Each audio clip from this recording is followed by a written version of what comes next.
Assalamu alaikum, barkanmu da dawowa a cikin wani sabon bidiyo.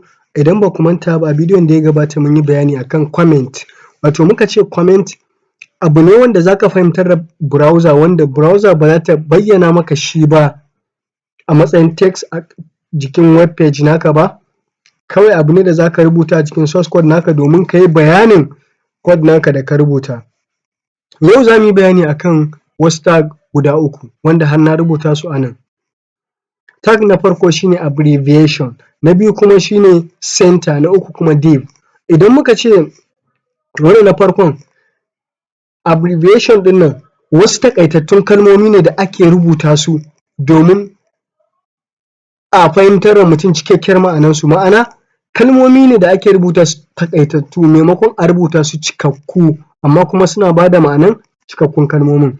Na biyu kuma center, kowa ya san mene ne center. Na uku kuma div, za mu ga yadda ake rubuta su da bayani. Na biyun nan center ne, center idan kana so rubutunka na HTML ya dawo center browser ka, shi ne za ka yi amfani da wannan tag na center ɗin.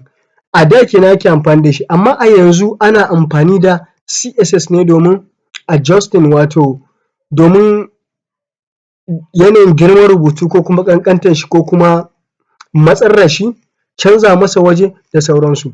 Na ukun nan div, div wannan container ne. Idan na ce container misali, yanzu misali kaman akwai za ka samu idan ka je kasuwa akwai kwali na biskit, akwai na minti da sauran abubuwa.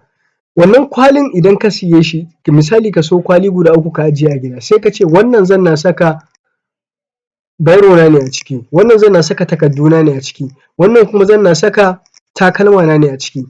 To ka ga kenan wannan div ɗin za mu yi amfani da shi ne domin ajiye abu a cikinsa, kamar container ne wanda zai ajiye mana wasu tag ɗin a cikinsa.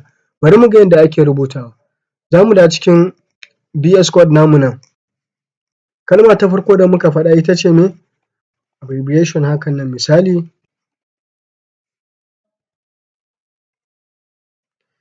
yanzu hakan nan na rubuta shi. Yana da attribute wannan title ɗin nan, kun gan shi title ɗin nan, a cikin nan zan rubuta me cikakkiyar kalman, misali yanzu in saka Central Bank of Nigeria, in saka haka, Central, sa Bank of,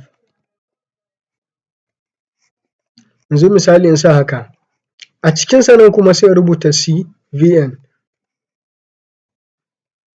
Yanzu misali dukan shi bari in saka shi a cikin P tag.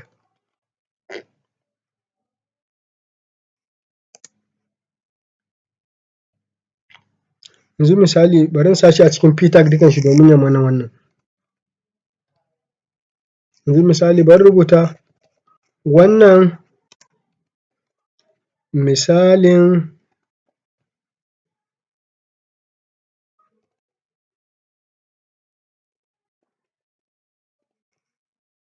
abbreviation ne, wato then sai in zo nan sai in kulle me P tag ɗina. Kun gani? Bari mu yi saving, bari mu je cikin browser namu mu zauna. Idan muka zo nan muka yi save,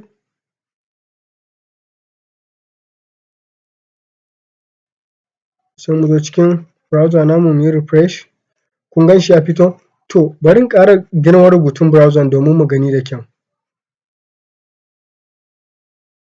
Kun gani? Wannan shi ne misalin abbreviation. Idan na zo kan shi hakan nan, yanzu misali na zo kan shi za ku ga akwai wasu ɗige-ɗige, to kun gani ya fito min da shi, ga shi ya fito. Idan ina zuwa kan shi za ku ga ya fito Central Bank of Nigeria. To wannan shi ne da ake rubutawa, za ka rubuta wasu taƙaitattun wannan kalmomi wanda suke da cikakken ma'ana, amma ba ka so ka rubuta duka, to za ka yi amfani da wannan tag ɗin, za ka yi amfani da wannan tag ɗin mai ABBR ɗin nan, za ka yi amfani da shi ka rubuta. Sai ka rubuta title, sai ka yi alama ta equal sign, sai ka yi double quote, sai ka rubuta cikakkiyar ma'anar kalmar.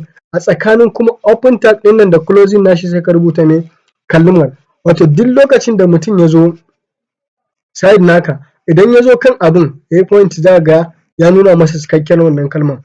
Na biyu da na ce muna so mu yi magana da shi, tag na biyu shi ne center. Yanzu waɗannan rubutun ga su nan dukansu a nan. muna so su zo center su dawo center browser. Bari in ɗauke wannan, bari in goge, bari mu rubuta a cikin div. Muka ce div kawai container ne, misali mu ce muna so mu rubuta shi a cikin div, muna so mu rubuta wani labari. Zan rubuta wannan text ɗin da yawa ne domin ya fito mana da misalin yadda ya dace. Yanzu wannan in saka, muna da H1, in ce labarai, yanzu misali in saka labaran yau, labaran yau, misali na rubuta. A ƙasan shi in zo in rubuta, mun yi bayani akan horizontal line idan ba ku manta ba, layin nan HR ɗin nan wato yana nufin horizontal line, layin da zai fito mana a ƙasa. Na ƙasa bari in ɗauko, bari in yi amfani da free, idan ba ku manta ba mun yi bayani akan free tag. Wannan labarin bari in ɗauko shi na Elon Musk, na ɗan ɗauko shi kaɗan, na yi copy nashi, na zo na yi pasting nashi a nan. Bari mu ga yanda abin zai kasance.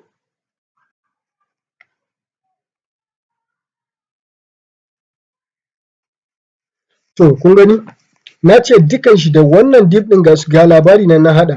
To idan ina so ya dawo center, yanzu bari in yi saving nashi hakan nan. Bari in yi save ku ga mu rona. Kun ga mun yi save, mu rona.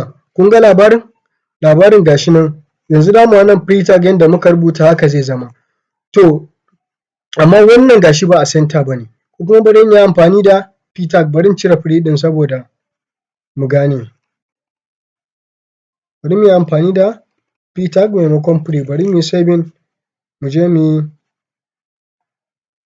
yi refresh nashi.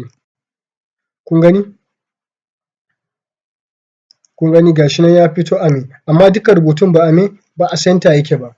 To yanzu misali idan ina so in dawo da rubutun ya dawo center, shi ne na ce muku za mu yi amfani da wancan tag ɗin mai suna me, center.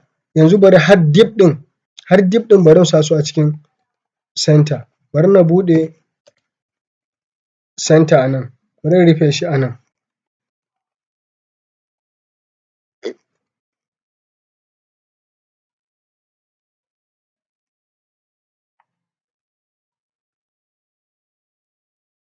Kun gani? Ga center na buɗe a nan, ga shi nan na rufe shi a nan. Wannan shi ne tag na center wanda zai ba mu dama rubutun mu ya dawo tsakiya. Bari mu koma nan, bari mu yi refresh. Kun gani? Rubutun ya dawo me, center, shi ma wannan ya yi adjusting ya dawo me, center. To waɗannan su ne tag guda uku da za mu yi bayanin su, dama na ce muku a yau.